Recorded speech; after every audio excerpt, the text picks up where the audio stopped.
রবিবার সকাল মানেই নিজের সাথে সাথে গাছগুলোরও একটু এক্সট্রা কেয়ার নেওয়া। রবিবারের সকালটা আমি সব ব্যস্ততা ভুলে আমার এই বারান্দার সবুজ গাছগুলোর জন্য একটু সময় বার করে রাখি। আমার এই নতুন পেজটা দ্য উইকলি রিক্যাপ, এখানে আমি সপ্তাহে যা সিরিজ, বই বা অডিও স্টোরি পড়ে থাকি এবং নিউট্রিশিয়াস কিছু রান্নার হ্যাকস, এগুলোই আমি শেয়ার করে থাকি।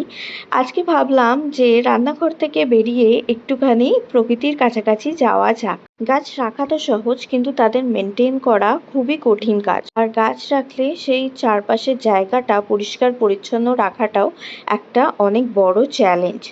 আর আমাদের বাড়ির সবচেয়ে মুডি সদস্য হলো এই এরিকা পামটা। জল একটু কম বা বেশি হলেই পাতাগুলো হলুদ হয়ে শুকিয়ে যায়। আপনাদের কারোর কাছে যদি এর সলিউশন থাকে তাহলে আমাকে প্লিজ জানাবেন। গাছের কাটাই ছাঁটাই করা কিন্তু ভীষণই জরুরি, যাতে কিনা আরো কুঁড়ি আসতে সাহায্য করে। তার সাথে সাথে গাছে প্রপার খাবার দেওয়া, যাতে মানুষের শরীরের মতো গাছও প্রপারলি পুষ্টি পায়, সেই দিকটাও কিন্তু নজর রাখতে হয়। এই স্প্রে করার সময় যখন সব ধুলোগুলো সরে গাছের পাতাগুলো আরো লাশ গ্রিন হয়ে ওঠে, দেখতে খুবই সুন্দর লাগে।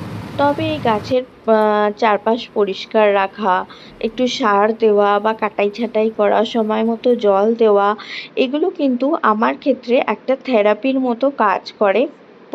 ফলে কোনো এক্সট্রা বোঝা বলে আমার এই কাজগুলোকে মনে হয় না। আজ এতটাই থাক। যদি আমার ভিডিও ভালো লাগে ফলো করে দেবেন।